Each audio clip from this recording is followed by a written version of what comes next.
Does the TambourTech door you've just installed look like this? The tambour isn't hanging flat, and there appears to be gaps or black lines between the slats. This appearance is caused by dust or particles getting between the slats after the door has been unwrapped. Work sites can be very dusty environments, and exposed tambour doors are a magnet for drill waste. Obviously, the waste has caused gaps and black lines to appear.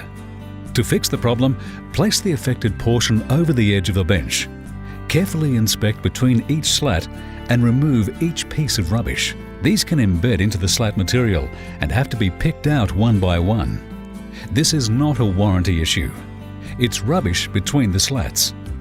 Decorative MDF slats must be treated with extra care, as the slat edges chip easily. Once waste is removed, the tambour will lay flat as before and can be reinstalled. Now we have a smooth, flat surface.